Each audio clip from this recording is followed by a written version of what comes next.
ऐसा युग जो मॉडर्न होने के नाम पर नंगा हो रहा है, तो मैं उसके खिलाफ हूं। आप देख सकते हैं तमाम सोशल साइट्स के ऊपर लड़कियां नंगी हुई घूम रही हैं। आप मुसलमानों की मस्जिद में जाओगे तो वहां कुरान पढ़ाएंगे आपको, अल्लाह पल्ला पता नहीं क्या क्या वो बुलवाते हैं। लेकिन जब आप मंदिरों में आते हैं, कोई सफाई नहीं है, कोई वेद नहीं है।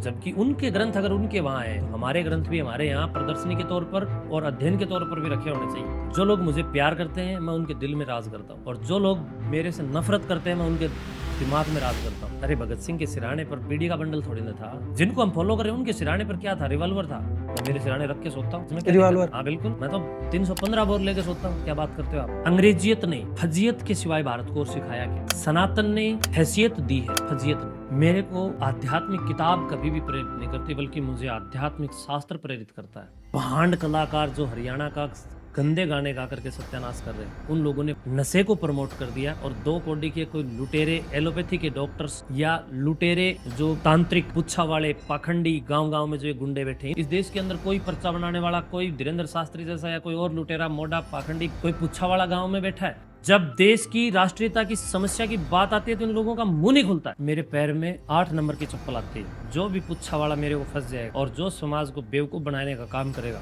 उसके मुंह पर जरूर मारूंगा, चाहे मेरे ऊपर मुकदमा दर्ज हो जाए, ठोकूंगा उसको। कुंभ में किसी की आंखों में आप क्या गंध ढूंढ रहे हैं? अगर आपको कुंभ में ढूंढना है तो अंदर की आंखें खोल करके अपने आत्म कल्याण की भावनाओं को समृद्ध कीजिए। यूट्यूबर्स बड़े स्तर पर जाकर के ये ढूंढ रहे हैं कि किस लड़की की आंखें सुंदर है, कौन मलंग कितना सुल्फा पी रहा है, कमियां क्या है। ये वो नेता हैं जिनको इतनी भी अक्ल नहीं है कि अरे यार करोड़ों रुपए तुम इस सड़क पर खर्च कर रहे हो, फिर इसको 5 दिन बाद उखाड़ करके उसमें सीवरेज की लाइन दबा रहे हो। तो उनकी बुद्धि को तो मैं वही समझ चुका कि कुछ नहीं, जीरो सौदा है। क्या बाबा और साधु में कुछ फर्क होता है? साधु का अर्थ होता है साधक। साधु है वो गुरु है, जो बाबा है वो बबाल है। मैंने वहां ये शपथ ली, अग्नि को साक्षी मानकर, उसकी चिता को साक्षी मानकर, कि बहन आज तू तो चली गई है, लेकिन मैं तेरी इस चेतना को अपने अंदर जीवित रखते हुए आत्यंतिक प्रयास करूंगा। साधु रोए या साधु हंसे, कोई फर्क नहीं पड़ता। समाज का सबसे बड़ा उपासक और प्रहरी साधु ही होता है। अगर आप समाज की 2 रोटी खा रहे हो, तो आप समाज को 4 रोटी का उसके बदले प्रेरणा दो। जनगण मन अधिनायक जय है, यानी जारज पंचम को अधिनायक कहा गया। पंजाब, सिंध, गुजरात, मराठा, सिंध प्रांत की बात आ रही है। वो सिंध भारत में नहीं है, वो पाकिस्तान में। धर्म वो है जो आपको जीना सिखाता है, धर्म वो है जो आपको धारण करना सिखाता है। आसाराम के यहाँ क्या हुआ, राम रहीम के यहाँ क्या हुआ, रामपाल के यहाँ क्या हुआ, निर्मल बाबा के यहाँ क्या हुआ? कुछ नहीं, वहाँ बलात्कारी बैठे हैं ये नंगड़। किसी दिन अखबार में आएगी सुकराई नाथ इस दुनिया में नहीं रहे। जिस दिन गुजरूंगा उस दिन गुजार के गुजरूंगा। इतिहास उठा के देखो, शेरों का जब भी कत्ल हुआ है तो गिद्धड़ों ने किया है। जो कार्य मैं कर रहा हूँ वो आसान नहीं है, उनमें बड़े बड़े खतरे हैं, और मैंने तो बहुत बड़े बड़े पंगे मोल ले रखे हैं। आपके ऊपर यहीं पे हमला हुआ था? जो मुड़ करके चला उसने पीछे से मेरे सिर में एकदम से 2-3 वार कर दिए थे, और सिर में भी बहुत टांके आए थे। 3 वार हुए थे बड़े बड़े। सर मेरा हाथ सा फट गया था, लेकिन टाइगर अभी जिंदा है। कोई दिक्कत नहीं, फिर हम दुश्मनी ले रहे हैं। दोस्तों, स्वागत आपका एक और नए पॉडकास्ट में। आज के हमारे मेहमान हैं, बहुत ही खास शख्सियत हैं। समाज को एक अच्छी दिशा दिखाने में इनका नाम आता है, महंत सुकराई नाथ योगी जी। महंत जी, आपका स्वागत है बहुत बहुत हमारे नए पॉडकास्ट में। बहुत बहुत अभिनंदन, आपको तो मठ में आए, स्वागत आपका भी है। आपके नाम के सामने महंत लगता है, तो मेरे मन में एक इच्छा जागी कि महंत शब्द का अर्थ क्या है? महंत का अर्थ होता है एक जिम्मेदाराना व्यक्तित्व है, या नाथ संप्रदाय के द्वारा चुना गया एक ऐसा संत जो मेहनत करता है और अपनी मेहनत से समाज को पुलकित करता है, और जिस स्थान की वो जिम्मेदारी लेता है उस स्थान को वो एज ए प्रिंसिपल सुचारू रूप से आगे बढ़ाए, और उसके अंदर अपनी मेहनत की प्रतिबद्धताओं को कदापि कम ना होने दे, बल्कि अपने जीवन का श्रेष्ठतम लगाने का प्रयास करे। वही व्यक्ति महंत कहलाता है। महंत जी, मैं अभी देख रहा था, आपसे मिलने के लिए लोग आते हैं, समाज के अलग अलग लोग आते हैं आपसे मिलने के लिए। कोई दुख में आता है, कोई सुख में आता है। अभी एक व्यक्ति सुख में आया था, एक व्यक्ति दुख में आया था। आपने जब कोई व्यक्ति सुख में आया तो यहाँ पे अपने बच्चे के नामकरण के लिए आया। आपने वहां पे एक बात बताई कि भाई पंडित जी ने आपका ये नाम रखा, तो आपने वो नाम चेंज कर उनको कुछ और नाम बता दिया। उसके पीछे आपका तर्क क्या था? प्रिय बंधुओं, बताना चाहूंगा कि नाम चेंज करने के पीछे का कारण ये होता है कि नाम का बड़ा जबरदस्त महत्व होता है। कोई भी व्यक्ति अपने बच्चे का नाम कंस नहीं रखता, दुर्योधन नहीं रखता, रावण नहीं रखता, मंथरा नहीं रखता, या किसी भी ऐसे व्यक्तित्व पर नहीं रखता जो चोर, मक्कार, गद्दार, लुटेरे, बकवास, घटिया, इडियट, गंदे लोग हुए हैं। मैं समझता हूँ कि ऋषि परंपरा में हम्म, हमारे महान महापुरुषों ने और युग प्रवर्तकों ने इस बात के लिए बड़ी उद्घोषणाएं की है। शास्त्र इस बात के लिए उद्घोष भी कर रहा है और आदेश भी कर रहा है कि हे भारतवर्ष के लोगों, तुम लोग धर्म भ्रष्ट तो बनते जा ही रहे हो, कम से कम नाम भ्रष्ट तो मत बनो। क्योंकि धीरे धीरे लोग मांसाहारी होते जा रहे हैं, धीरे धीरे लोग नशेड़ी होते जा रहे हैं और बड़े स्तर पर लोग कहीं ना कहीं अपनी संस्कृति को गौण करते हुए अपने जीवन को इन मकारियों के मार्ग पर प्रशस्त कर रहे हैं, जो कि गलत है। तो इसी दरमियान मैंने विचार करके ये कहा कि भी नाम थोड़ा अच्छा रखो, नाम थोड़ा अर्थपूर्वक रखो, जिसका साहित्य से, संस्कृति से, संस्कारों से, देश से और राष्ट्रीयता की अनन्य साधना से संबंध हो। तो इसलिए ऐसा नाम रखा जाए। आपकी बातें मुझे बिल्कुल उचित लगी, लेकिन जहाँ मेरा माइंड गया, मेरा दिमाग गया, आपने पंडित जी द्वारा बताए गए नाम को आपने थोड़ा सा महत्व नहीं दिया। आपने उसको थोड़ा सा एक दूसरी दिशा की तरफ लेके जाने का प्रयास किया आपने। जो पंडित जी नाम रखते हैं या फिर जिस नाम से वो किसी बच्चे का नाम आता है, भाई पैसे रखो, टैसे रखो, या जिस भी शब्द से वो कहते हैं कि निकलता है नाम, हाँ, उसके पीछे तर्क क्या था कि पंडित जी द्वारा दिया गया नाम आपने चेंज कर दिया? देखो ऐसा है, पंडित लोग भी जो नाम रखते हैं बड़ा सोच समझ के रखते हैं। मेरा यहाँ पर कोई तात्पर्य ऐसा नहीं था कि पंडित वाली बात काटी जाए, बल्कि बात ये थी कि भी कोई व्यक्ति मेरे से डायरेक्ट जुड़ा है और डायरेक्ट अगर मुझे प्रेम करता है और वो व्यक्ति मेरे पास आता है, तो मेरी संस्तुति ये बनती है, प्रथम प्राथमिकता भी बनती है कि सांस्कृतिक पुनर्जागरण के लिए मैं उन लोगों को कहीं ना कहीं दिशा निर्देश करूं, उन लोगों को प्रेरित करूं। तो मैंने प्रेरित किया और मैंने उस बच्चे का नाम आधुनिक और समय के अनुसार और जिसका संबंध हमारे मानव वैभव की तन्मयता से हो, इस प्रकार का विलय करके वो एक नवीन अपडेट किया हुआ नाम उनको मैंने दिया। प्रांजल नाम मैंने उस बच्चे का रखा और मैं समझता हूँ कि मेधा ही प्रांजल है, तो प्रांजल के बिना कुछ भी नहीं है। तो इसलिए उसमें मेरा कोई किसी को नीचा दिखाना तात्पर्य नहीं था, बल्कि उस विद्यार्थी के अंदर या उस बच्चे के अंदर, उस नए मेहमान के अंदर प्रेम की भावनाओं का सौहार्द स्थापित हो और हमारा जो प्रेम बना रहे, उस प्रेम में एक नई विकसित स्थिति को मैंने जन्म दिया। और वो ये नाम देकर के किया क्योंकि वो लोग मुझ में इतना प्रेम रखते हैं, तो उस प्रेम के वात्सल्य का मैंने सम्मान किया। आपसे लोग इतना प्रेम क्यों करते हैं? देखिए, लोग अपने आप से प्रेम करते हैं। जो व्यक्ति अपने आप से प्रेम करता है वो दूसरे से भी प्रेम करता है। तो मैं नहीं समझता कि लोग केवल मुझे प्रेम करते हैं। मैं समझता हूँ प्रत्येक व्यक्ति को प्रत्येक व्यक्ति से प्रेम होना चाहिए। लोग मुझे ही प्रेम नहीं करते हैं, लोग पेड़ पौधों से भी प्रेम करते हैं, तभी तो वातावरण हरा भरा हो रहा है। आप देख सकते हैं देवेंद्र को, ट्री मैन के नाम से मशहूर है लड़का। आप देख सकते हैं हमारा सुनील संधू पेड़ पौधों के लिए काम कर रहा है। आप देख सकते हैं हमारा कोथ गांव का एक शिक्षक जोगिंदर सिंह संधू, वो भी पेड़ लगा रहा है। तो लोग पेड़ों से भी प्यार करते हैं। तो मैं तो इंसान हूँ, तो मेरे से तो प्रेम करना उन लोगों का, मैं समझता हूँ कि महानता है, उन लोगों की बढ़ाई है और उनका अपना क्रम क्षेत्र है, उनकी अपनी दीप्ति है। और उनकी दीप्ति में अगर उनको मेरा प्रदीप्त जीवन प्रकाशक और आकर्षक और प्रिय और प्रेरक लगे तो लोग मुझे प्रेम करेंगे, इसमें कोई अतिशयोक्ति नहीं है। साधुओं की परिभाषा में मतलब साधुओं की भाषा में आप प्रेम को कैसे परिभाषित करोगे? देखिए, प्रेम शब्द मैं समझता हूँ कि दिखने में छोटा है, लेकिन प्रेम का अर्थ यहाँ पर अगर हम लोग नाथ संप्रदाय के गौरव को देखें तो यहाँ पर नवनाथ 84 सिद्धों की एक लंबे कालखंड की एक लंबी सूची रही है, एक लंबी श्रृंखला रही है। उस श्रृंखलाबद्धता में उन्होंने अपने प्रेम को अपने साहित्य से और अपने जीवन से और अपने संगीत से और अपने मन चित्त से जोड़ करके आध्यात्म उन्नति और आध्यात्मिक उन्नयन के लिए किया। तो उन लोगों का मोक्ष हुआ। मैं समझता हूँ प्रेम ही मोक्ष है। क्या बाबा और साधु में कुछ फर्क होता है? बाबा शब्द का निर्माण हिंदी भाषा में नहीं है। बाबा शब्द 3 शब्दकोश में मेरे सामने आया, मैंने इसका बड़ा अध्ययन किया है। लोहात फिरोजी, करीम उल हुयात और गयास उल हुयात, ये 3 शब्दकोश हैं। इन तीनों शब्दकोशों के अंदर उर्दू, अरबी और फारसी बाबा शब्द दिया गया और उसके अंदर बाबा शब्द का अर्थ उन नकली लोगों ने, अर्थात मैं कहूँ कि उन विदेशी आक्रांताओं ने बाबा शब्द लिख करके उसके शब्दार्थ में लिखा है कि एक चोर, एक मक्कार, एक निकम्मा, एक अयोग्य, एक बाबा को अंगभंग, एक बेशरम, इस प्रकार के अर्थ उन लोगों ने, अर्थात साधु संतों का अपमान करने के लिए उन लोगों ने इन शब्दों का एक मायाजाल गढ़ा। तो ये बाबा शब्द भारतीय सनातन पद्धति की संस्कृति का नहीं है, बल्कि ये विदेशी आक्रांताओं के द्वारा पूरा प्रोपगंडा तैयार करके बनाया गया शब्द। साधु का अर्थ होता है साधक। हमारे यहाँ पूरे वैश्विक सनातन जगत में, दुनिया में पहली बार अगर कोई एक संत, एक सन्यासी, एक योगी, एक अवधूत, एक शिक्षक, एक गुरु सामाजिक उत्क्रांति अभियान को लेकर के सामने आया और उसने अपनी चेतना से संयुक्त होकर के समाज को जोड़ करके समाज की सोई हुई चेतना को प्राकृत करने का बहन जी, मैं जो आपको काम किया, थोड़ा सा बीच में रोकना चाहूंगा, माफी वो संत चाहूंगा। थे महायोगी गोरक्षनाथ जी महाराज। तो गोरक्षनाथ जी महाराज के नाम से पहले दुनिया में पहली बार गुरु शब्द लगा। तो इसलिए मैं समझता हूँ कि जो साधु होते हैं वो सच्चे गुरु होते हैं।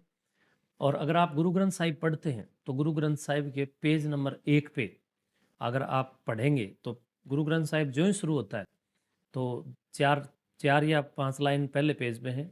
तो उसके जब आप पेज नंबर 2 पे नीचे से लाइन नंबर 14 पर जाएंगे तो वहाँ आपको स्पष्ट तौर पर ये मिलता है, गुरु गोरख, गुरु ब्रह्मा, गुरु पार्वती माई। तो यानी हमारे महापुरुषों को, हमारे संतों को, हमारे साधुओं को, हमारे योगियों को, योगेश्वरों को, अवधूतों को गुरु शब्द से नवाजा गया है। तो जो साधु हैं वो गुरु हैं, जो बाबा हैं वो बबाल हैं। बाबा बवाल है और साधु गुरु हैं। समाज के प्रति जो साधु होते हैं, जो आपने जिसको गुरु का नाम दिया, उनका मुख्य काम क्या है समाज में? जैसे आपने बताया कि बहुत सारे, आपने एक ऐसे शब्द बोले जो बड़े शुद्ध हिंदी के शब्द थे और आम जनता, मैं इसलिए बीच में आपको टोक रहा था कि आम जनता, मैं आपके बिना ही बोले समझ गया था आप मुझे क्यों टोक रहे हैं, है। लेकिन मैंने फिर महसूस किया कि मेरा रुकना गलत होगा, क्योंकि वो आपकी अयोग्यता है अगर आप ना समझे। भारत में रहकर के मैं समझ रहा हूँ, लेकिन बस आप समझे वही काफी है मुझे, और कोई जो ना समझे वो उसकी टेंशन है। और इस देश के अंदर ये गलिस्ता नहीं तो क्या है कि इस देश के लोग इसी देश की भाषा नहीं समझेंगे। और इस देश के अंदर ये कौन सी बहादुरी है कि इस देश के लोग अपनी भाषा भूल करके दूसरों की भाषा को सीख रहे हैं। भारत के अंदर ऐसी ये कुसंततियां देखने को मिल रही हैं। भारत के बाहर आप किसी भी देश में जाइए, कोई भी देश अपनी भाषा को भूल करके किसी दूसरे देश की भाषा को प्राथमिकता नहीं दे रहा है। तो मैं महंत सुखरायनाथ योगी राष्ट्रीयता का अनन्य साधक और समाज का प्रमुख प्रहरी अपने आप को मानता हूँ। मैं समझता हूँ मुझे अपने स्वाभिमान के साथ, अपने गौरव के साथ हिंदी की संस्तुति और वंदना और सत्वन करना चाहिए, और मैं कर रहा हूँ। कोई ना समझे उसके लिए अमरकोश है, पढ़िए। कोई ना समझे उसके लिए शब्दकोश है, पढ़िए। कोई ना समझे उसके लिए व्याकरण है, पढ़िए। कोई ना समझे उसके लिए 4000 सूत्रों का अष्टाध्यायी व्याकरण मौजूद है, महर्षि पाणिनि ने लिखा है, पढ़िए। दर्शन शास्त्र पढ़िए, उपनिषद पढ़िए, वेद पढ़िए, भाष्य पढ़िए, महाभाष्य पढ़िए, काशिका पढ़िए। जब आप इस मार्ग में आगे प्रशस्त होते हैं तो आपकी बौद्धिक उपमा भी इस प्रकार जटिलतम शब्दार्थों को समझने के लिए प्रखर और प्रचंड होगी।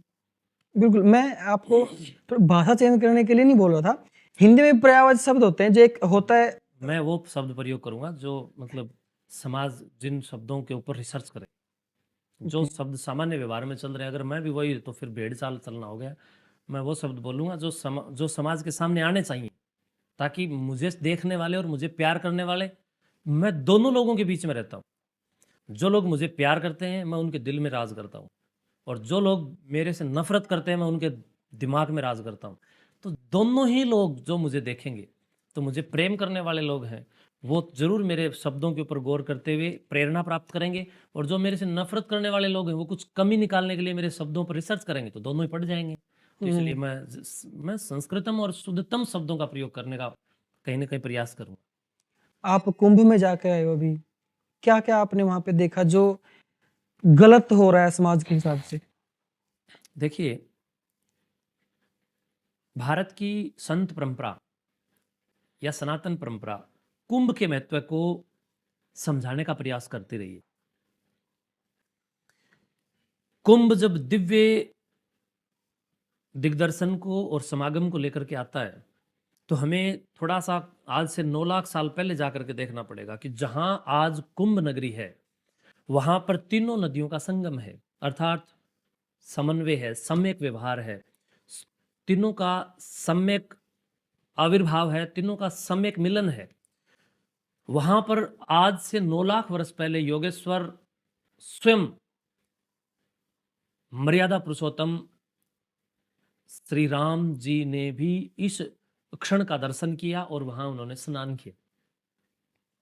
ऐसे महान योगी के स्नान करने पर उस स्थान की उपमा और महिमा बढ़ी। कई प्रकार के रोग प्रतिरोधक क्षमताओं को पैदा करने वाला ये जल जो तीनों नदियों का वहां मिलता है, मिलने के बाद में ये बहुत विराट धर्म दर्शन की परिभाषा को दुनिया के सामने प्रस्तुत करता है। योगेश्वर राम की संतान हम सब हैं, योगेश्वर श्री कृष्ण की संतान हम सब हैं, और पूरा भारत, मैं तो ये कहूंगा कि केवल 60 करोड़ लोग ही नहीं है जो जिनके लिए सरकारें दावा कर रही हैं कि 40 करोड़ लोग वहां जा रहे हैं, लोग दावा कर रहे हैं कि 60 करोड़ लोग जा रहे हैं। मैं समझता हूं कि जितनी भारत की सनातन दर्शन की चाह रखने वाली संतति, चाहे वो देश में हो, चाहे वो विदेश में हो, चाहे वो आत्मिक हो, आत्मिक हो या शारीरिक हो या मानसिक हो, हर प्रकार से लोग गंगा स्नान कर रहे हैं, लोग वहां पर तीर्थ स्नान कर रहे हैं, लोग प्रयाग स्नान कर रहे हैं, लोग कुंभ स्नान कर रहे हैं। यानी लोग अगर किसी दूसरे देश में बैठे हैं तो भी वो अपनी मन बुद्धि से प्रयाग में आना चाह रहे हैं और वहां पर वो ध्यान लगाए बैठे हैं।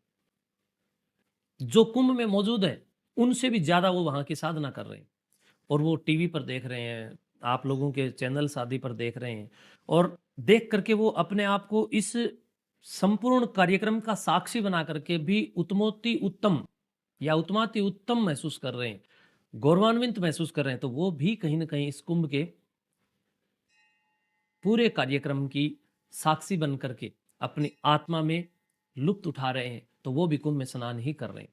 वहां केवल जल से स्नान करना ही स्नान नहीं है, बल्कि कुंभ का अर्थ होता है मटका, मटका मटका या घड़ा। कुंभ जिस प्रकार मटका तीनों नदियों के जल को वहां पर एकत्रित कर रहा है, उसी तरह देश के सारे विद्वान, साधु, सन्यासी, योगी, योगेश्वर, अवधूत, संत, गिरी, पुरी, भारती, नंदी, स्कंदी, उज्जैनी, हर प्रकार की परंपराओं के वाहक और संवाहक और उद्घोषक, प्रवर्तक और पथ प्रदर्शक हमारे सभी साधु सन्यासी तीनों नदियों की तरह सारे साधु भी एक जगह इकट्ठा होकर संगम बना रहे हैं और अपने विचारों से देश को पुलकित और संस्कृति को पुलकित करने का काम कर रहे हैं। लेकिन मुझे बड़े दुख के साथ आज ये कहना पड़ रहा है कि जिस कुंभ में आध्यात्मिक उन्नति का उन्नयन खोजा जा रहा था या खोजा जाना चाहिए, जिस कुंभ में धर्म दर्शन से आत्मदर्शन और आत्म परिपक्वता का रसपान करने का एक विधान रहा है, आज वहां पर यूट्यूबर्स बड़े स्तर पर जाकर के ये ढूंढ रहे हैं कि किस लड़की की आंखें सुंदर है। वो जाकर के ये ढूंढ रहे हैं कि कौन मलंग कितना सुल्फा पी रहा है। वहां जाकर के ढूंढ रहे हैं कि कमियां क्या हैं। वहां जाकर के ये ढूंढ रहे हैं कि योगी जी को कैसे कटघरे में खड़ा किया जाए। वहां जाकर के ये ढूंढ रहे हैं कि बाबाओं में क्या गुण है, अर्थात क्या दोष है, गुण नहीं, गुण ढूंढ लेंगे उस दिन तो अवगुण। पहुंच हो जाएगा, क्या दोष है, क्या अवगुण है। और इस प्रकार की तुच्ची और संकीर्ण मानसिकता देश का पतन करेगी और आध्यात्मिक विकास में कहीं ना कहीं बड़ी रुकावट सिद्ध होगी। कुंभ में किसी की आंखों में आप क्या गंध ढूंढ रहे हैं? अगर आपको कुंभ में ढूंढना है तो अंदर की आंखें खोल करके अपने आत्म कल्याण की भावनाओं को समृद्ध कीजिए। इसी के लिए कुंभ होता है कि सारे देश के विद्वान संत आए, उनसे हम ज्ञान लें और अपने जीवन को परिपक्व बनाएं। तो मैं समझता हूँ कुंभ में जो ये हो रहा है, ये घटित घटत गलत हो रहा है, और इस प्रकार के घटक अगर समाज में घटते रहे तो कुंभ जैसे महान आयोजनों की महिमा भी घटेगी। मैंने आपको बहुत बार देखा और पिछले 2 या 3 साल से मैं आपको जानता हूँ। आप जो नशा कर रहे हैं लोग समाज के अंदर, उनको नशा छोड़ने के लिए बहुत एक अच्छे स्तर पर आप समाज को प्रेरित कर रहे हो। तो वो मतलब कैसे आपके मन के अंदर इच्छा जागी कि मैं समाज से नशा दूर करूंगा? देखिए, एक बार मैं एक विद्यालय में गया था और कक्षा 10 के अंदर जब मैं वहाँ पीरियड ले रहा था, बच्चों को कुछ काउंसलिंग कर रहा था, आई एम ए काउंसलर। तो उस काउंसलिंग के दौरान मैंने देखा कि जब जो ही मैं कक्षा पास के करके आया, 2011-12 की बात है, तो नरवाना के आसपास की कोई घटना थी, वो किसी गांव में एक पता नहीं कहाँ। तो जब मैं कक्षा से निकलने लग गया तो कक्षा 12 के कुछ विद्यार्थी आए और बोलने लगे, मैन जी आप एक बार हमारी भी काउंसलिंग कीजिए, हमारी भी कक्षा में आइए।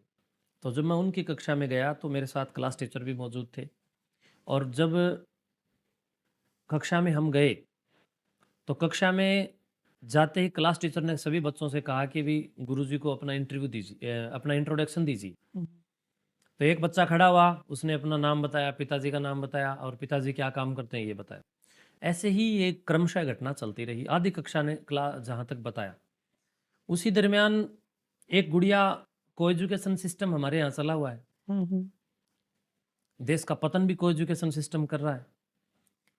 को और एजुकेशन, हाँ, जिसमें लड़की और लड़के एक साथ पढ़ रहे हैं और जिसके अंदर लड़के लड़कियों पर टोंट कसते हैं, बहुत भद्दे भद्दे कमेंट पास करते हैं। तो वो एक लड़का जो शरारती था, कुछ कंप्यूटर टाइप बालक था, वो बच्चा उठा और उठ करके जो ही उस लड़की ने, गुड़िया ने, मुझे बहन ने बताया कि बहन जी मेरा नाम ये है, पिताजी का नाम ये है और मेरे पिताजी खेती करते हैं। तो वो जो क्लास का शरारती विद्यार्थी था वो उठा और उठ करके उसने कहा कि नहीं बहन जी, इसके पिताजी कोई खेती नहीं करते हैं, इसके पिताजी तो शराब पीते हैं, सुल्फा पीते हैं, स्मैक पीते हैं और गांव की गंदी नाली में पड़ जाते हैं और हम लोग उठा के इनको घर तक लेकर के जाते हैं। अब मैंने विचार किया कि इसने इस गुड़िया का अपमान कर दिया एकदम से। गुड़िया ने कहा जी मेरे पिताजी खेती करते हैं। बेचारी, अब एक नशेड़ी बाप से इज्जत बचाने के लिए बच्चा स्वतः इस प्रकार की बातें करेगा। मैंने उस लड़के को भी बिठा दिया थोड़ा सा धमका करके, और आगे के बच्चों को वो इंट्रोडक्शन, परिचय मैंने लिया, और परिचय के बाद मैंने उनको थोड़ी बहुत काउंसलिंग की और मैं अपने आ गया। आने के बाद शाम को 6 बजे उस गुड़िया ने घर जा करके, ये कब की बातें बता रहे हो आप? ये लगभग शायद 11-12 के आसपास की बात है, 2011। हाँ। फिर उस गुड़िया ने अपने घर जा करके एक सुसाइड नोट लिखा, और सुसाइड नोट पर उसने लिखा कि आज हमारे विद्यालय में ऐसे ऐसे महंत जी आए और महंत जी ने हमारे बहुत अच्छी काउंसलिंग की। उस दरमियान ऐसे ऐसे हमारी कक्षा का एक विद्यार्थी था, उस विद्यार्थी ने मेरे ऊपर टोंट कसते हुए मेरे नशेड़ी पाप बाप के लिए बोला, और जब उन शब्दों से उसने मुझे पूरी भरी कक्षा के अंदर बोला, तिरस्कृत किया, तो मैं आत्मिक रूप से वहीं मर चुकी थी। फिर मैं भौतिक रूप से मेरा शरीर को लेकर के घर आई, लेकिन मेरे जो भरी कक्षा में जो मेरा अपमान मेरे बाप और नशे की वजह से हुआ, वो मेरे से सहन नहीं हुआ। और इसलिए मैं मेरे जीवन का किसी को दोषी नहीं ठहरा रही हूँ। भगवान मेरे इस पर इतनी जरूर कृपा करे और समाज मेरे ऊपर इतनी कृपा करे कि मेरी डेड बॉडी को मेरा बाप हाथ ना लगाए, क्योंकि ऐसा बाप भगवान धरती पर किसी को ना दे जो नशेड़ी हो और उसकी वजह से उसके बच्चों को विद्यालय में कहीं अपमान महसूस करना हो। और उसने लिखा कि परमात्मा मुझ पर इतनी कृपा अवश्य करे कि धरती पर दोबारा अगर मुझे भेजे तो कीड़े मकोड़े बना के भेज देना, जीव जंतु बना करके भेज देना, पर ये जो काली खोपड़ी का जो ये नालायक जीव है, इसके यहाँ मुझे पैदा मत करना। वो घटना जब मेरे साथ घटी तो मैं वहां गया, और उस गुड़िया ने यहाँ तक भी कहा कि महंत सुखराईनाथ जी ही मेरी अंतिम संस्कार में मौजूद रहे। तो मैं वहां गया और मैंने उसके सारी उस गुड़िया का वो पढ़ा, सारा मामला हुआ, केस कास हुए। फिर मैं उसके अंतिम संस्कार में भी मौजूद रहा और मैं वहीं उसकी अंत्येष्टि पर ये उसकी आत्मा की शांति के लिए प्रार्थना करते हुए प्रतिज्ञा लेकर के आया कि बिटिया जब तक मैं जीऊंगा समाज से नशाखोरी को उखाड़ फेंकने के लिए मेरा आत्यंतिक प्रयास भी करूंगा। कोई तो होता है कि भी मैं एक प्रयास करूंगा। मैंने वहां ये शपथ ली, अग्नि को साक्षी मानकर, उसकी चिता को साक्षी मानकर, कि बहन आज तू तो चली गई है, लेकिन मैं तेरी इस चेतना को अपने अंदर जीवित रखते हुए आत्यंतिक प्रयास करूंगा। और मैं आत्यंतिक प्रयास के लिए प्रतिबद्ध हूँ, प्राथमिक प्रयास के लिए भी प्रतिबद्ध हूँ। और गुरु गोरक्षनाथ जी को जब मैंने पढ़ा तो गोरक्षनाथ जी ने गोरक्षवाणी, गोरक्ष शब्दी, गोरक्ष पद, गोरक्ष मंजरी, गोरखनाथ या गोरक्षनाथ? गुरु गोरक्षनाथ, उस उन्हीं का अपभ्रंश नाम गोरखनाथ लोग बोल देते हैं, क्योंकि ये सदुखड़ी भाषाओं के शब्द बन जाते हैं बाद में, जो साधुओं की अपनी भाषा रही है।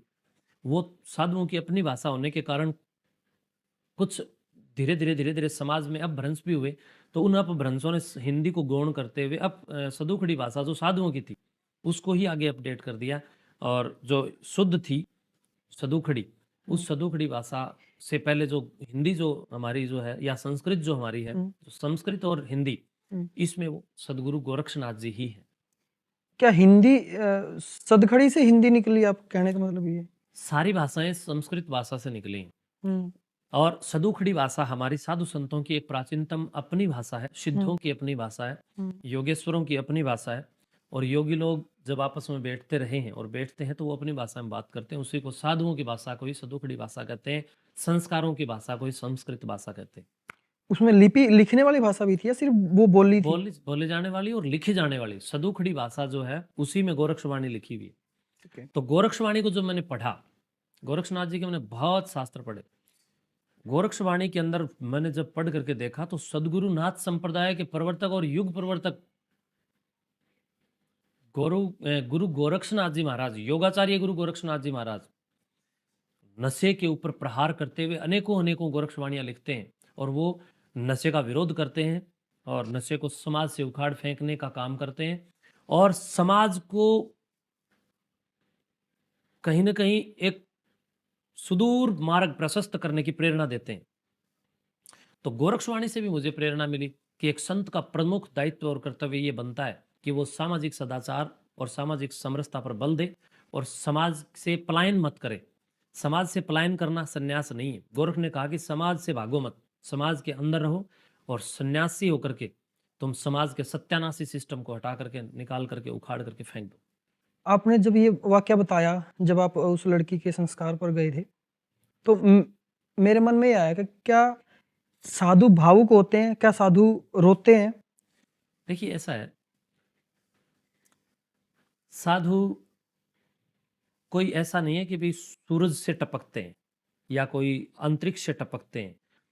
चार खाणी, चार वाणी, चंदा सूर्य, पवन पानी, हम सब जितने भी प्राकृत विश्व में दिखाई दे रहे हैं या जो ना भी दिखाई दे रहे हैं, ये पूरा खगोल और भूगोल चार खाणी से उत्पन्न है, जिसमें एक खाणी है जरायुज अर्थात जेर से पैदा होने वाले, एक है अंडज जो अंडे से पैदा होने वाले, एक है उद्विज जो बीज से पैदा होने वाले, उद्विज बीज से पैदा होने वाली प्रकृति, और एक है श्वेतज जो पसीने से पैदा होने वाली है। जैसे आटे वाले पीपे में आप देख सकते हैं, आटे वाला जो वो बर्तन होता है उसमें सुरसी पैदा हो जाती है, गेहूं में सुरसी पैदा हो जाती है, बंद कमरे में छिपकली पैदा हो जाती है, मच्छर पैदा हो जाते हैं, मक्खियां पैदा हो जाती हैं, बहुत सारे ऐसे बैक्टीरियाज हैं जो पैदा हो जाते हैं। वो प्रकृति की अपनी उपमा और बड़ाई है कि प्रकृति उनको विषैले वातावरण में अलग प्रकार से पैदा करेगी और शुद्ध वातावरण में अलग प्रकार से। एक तो होता है जीवाणु जो जीने में सहायक है, एक होता है विषाणु जो जीने में बाधक है।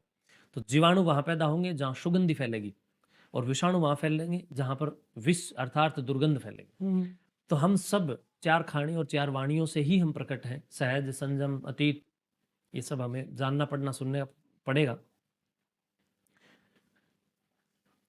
सहज, संयम, सुपाई और अतीत, ये चार हमारी वाणियां होती हैं। इसका एक लंबा प्रोसेस है, अगर आप इसको पढ़ेंगे तो समझ में आएगा ये। तो साधु भी इसी दरमियान पैदा होकर के आते हैं और समाज का सबसे बड़ा उपासक और प्रहरी साधु ही होता है। मैं समझता हूं कि साधु समाज के दुख को समझे। या तो समाज का रोटी मत खाए, समाज से बाहर कंदराओं में घुस जाओ जा करके, या तो पहाड़ की गुफाओं में घुस जाओ, आगे पत्थर लगा लो, भीतरी मरो, सड़ो, कटो, जो होना है हो। अगर आप समाज की 2 रोटी खा रहे हो तो आप समाज को 4 रोटी का उसके बदले प्रेरणा दो, उपदेश दीजिए, संदेश दीजिए, समाज को मार्गदर्शक बन करके, सफलता के मार्गदर्शक बन करके कहीं ना कहीं उच्च स्तर पर, श्रेष्ठ स्तर पर और वैदिक स्तर पर कार्य करके कहीं ना कहीं समाज के प्रति अपनी खुद की योग्यता का और प्रतिबद्धता का स्थापना करना चाहिए। साधु रोए या साधु हंसे कोई फर्क नहीं पड़ता। कोई फर्क नहीं पड़ता। वो जो आपने बताया कि अगर आप समाज में रह रहे हो और समाज का खा रहे हो तो समाज को आप 2 गुना करके दो, प्रेरणा के रूप में दो, या कैसे 2 गुना क्यों, 100 गुना करके दीजिए। साधु तो 100 गुना दीजिए। बिल्कुल। क्या मैं कुछ खेल खेल सकता हूँ, गेम सेगमेंट खेल सकता हूँ आपके साथ? आप प्रश्न कीजिए मेरे से। वो पर्सन रूपी हैं, वो बताइए। पर्सन रूपी हैं। मेरा इंटरेस्ट होगा तो मैं बताऊंगा। बिल्कुल बिल्कुल। मैं आपको 2 ऑप्शन दूंगा। गेम का नाम है फटाफट फैसला। व्यस्त जीवन या स्वस्थ जीवन? स्वस्थ जीवन। जब आप स्वस्थ रहेंगे तो व्यस्त अपने आप हो जाएंगे। ठीक है। राष्ट्रगान या राष्ट्रगीत? राष्ट्र गान रविंद्रनाथ टैगोर ने एक मजबूरी में लिखा, तो मैं कभी पक्षधर नहीं हूँ। राष्ट्रगीत वंदे मातरम बंकिम चंद्र चटर्जी के पक्षधर हूँ और उनका फॉलोअर हूँ। मैं आपकी एक वीडियो देख रहा था, मेरा ये सवाल वहीं से पैदा हुआ। आपने इसके पक्षधर नहीं हो, क्यों नहीं हो पक्षधर? एक बार थोड़ा खुल के बताओ। देखिए, आप इसका थोड़ा सा शोध कीजिए। हम्म। राष्ट्रगान बहुत जरूरी प्रथम पहलू है हमारे लिए, होना चाहिए। राष्ट्र के प्रति गान होना चाहिए। गान अर्थात गायन। हम्म। तो इसके अंदर आप देखेंगे तो पंजाब, सिंध, गुजरात, मराठा, द्राविड़, उत्कल, बंगा, तो यहाँ पर जो सिंध प्रांत की बात आ रही है वो सिंध भारत में नहीं है, वो पाकिस्तान में है। और ये उस समय का बना हुआ जिस समय भारत और पाकिस्तान एक थे। तो जब पाकिस्तान अलग होकर के अपना राष्ट्रगान अलग बना बैठा, तो भारत ने भी अलग होने के बाद संशोधन तो करना ही चाहिए था। बिल्कुल। सिंध की क्यों महिमा गा रहे हैं जो पाकिस्तान के अंदर जो है भारत के विरुद्ध वहां पर आग उगलने का और षड्यंत्र रचने का काम किया जा रहा है, उस प्रांत की भी आप मतलब यहाँ महिमा गा रहे हैं और वो भी तिरंगे के सम्मान में, गलत है। तो इसलिए मैं इसके खिलाफ हूँ, मैं पक्ष में नहीं हूँ। दूसरी बात, रविंद्रनाथ टैगोर जी ने, आदरणीय रविंद्रनाथ टैगोर जी ने जब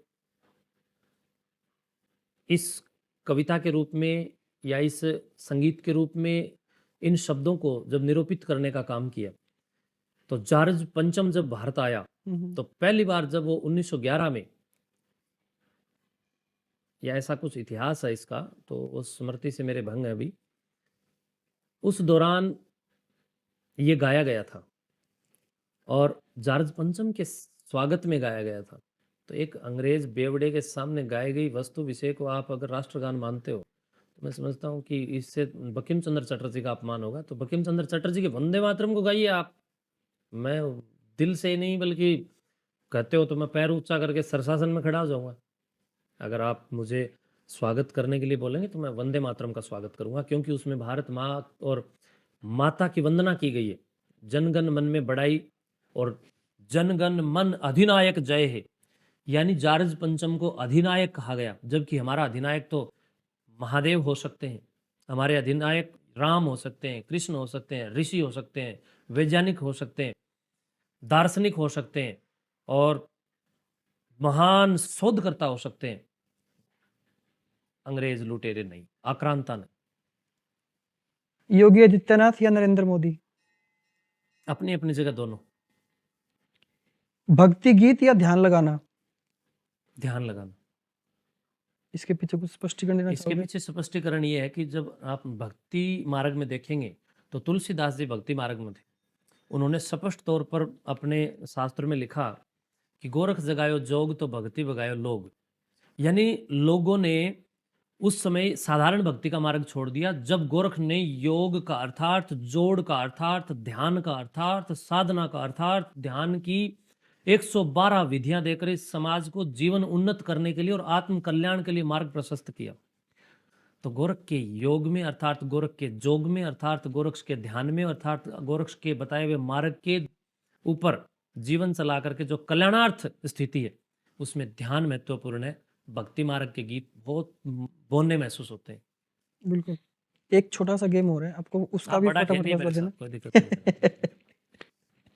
बिल्कुल। मैं आपसे एक सवाल पूछूंगा, आपको उसका तुरंत जवाब देना है और हर जवाब 5 सेकंड के अंदर देना होगा। अगर आप योगी ना होते तो क्या होते? मैं अगर योगी ना होता तो जन्म ही नहीं होता मेरा। सुबह उठने का पहला काम जो आप करते हो? पानी पीना। गर्म? बिल्कुल गर्म पानी। एक आध्यात्मिक किताब जो आपको सबसे ज्यादा प्रेरित करती है? मेरे को आध्यात्मिक किताब कभी भी प्रेरित नहीं करती, बल्कि मुझे आध्यात्मिक शास्त्र प्रेरित करता है, और वो है दर्शन और वेद। दर्शन और दर्शन वेद, शास्त्र और 4 वेद। 4 वेद।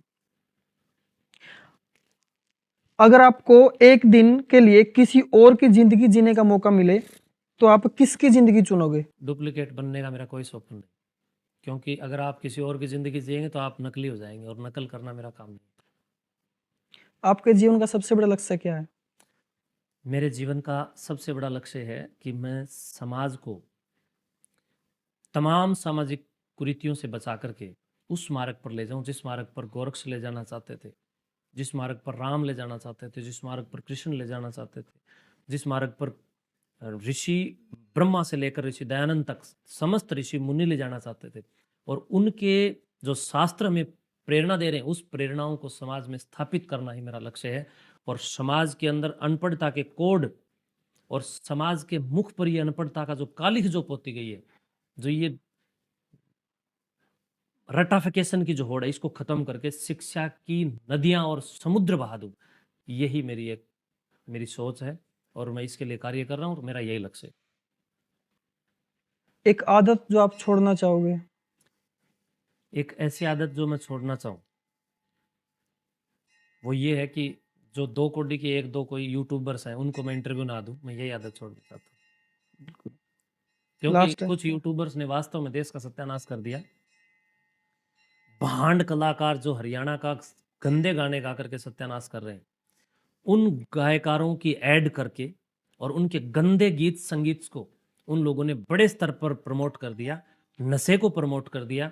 और 2 कौड़ी के कोई लुटेरे एलोपैथी के डॉक्टर्स या लुटेरे जो तांत्रिक पुच्छा वाले पाखंडी गांव-गांव में जो ये गुंडे बैठे हैं, इनको इन यूट्यूबर्स ने जिन्होंने प्रमोट किया है, मैं ऐसे लुटेरे यूट्यूबर्स को कभी इंटरव्यू ना दूं। ये मेरी आदत मैं समझता हूं कि मैं इसको छोड़ना चाहता हूं कि भी कभी भी मैं इनको इंटरव्यू ना दूं।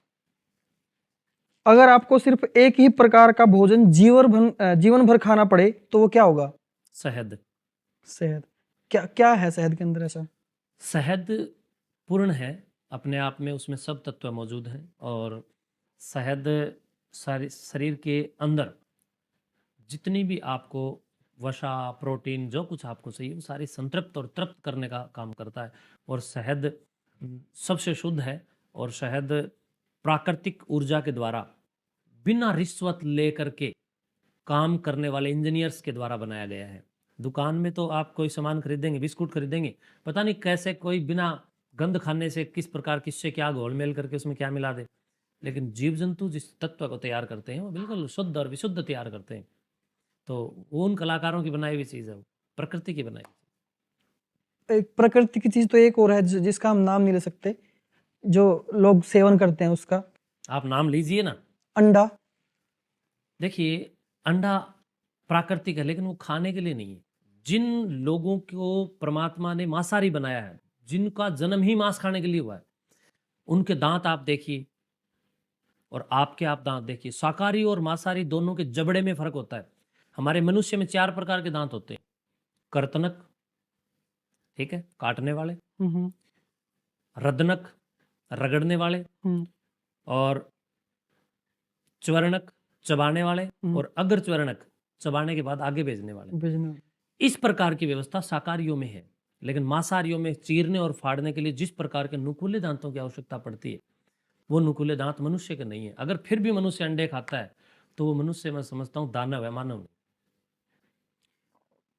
मैन जी, मेरा एक आखिरी सवाल रहेगा जो रहता है मेरा सवाल, अरे ये मेरे से मेरे ऐसे सवाल पूछिए जिनका मेरे को जवाब ना आए। जवाब ना है। मतलब वो तो मैं धर्म संस्कृति से संबंधित हाँ, कितना मैं भी वही कुछ भी पूछ आप रहा हूँ। टाइट पूछिए, कोई हाँ, दिक्कत वही नहीं। पूछना चाहता था मैं। घबराइए मत, सीधा पूछो। आप मॉडरेशन के खिलाफ हो, जो मॉडर्न जमाना है? जैसे एग्जाम्पल फॉर।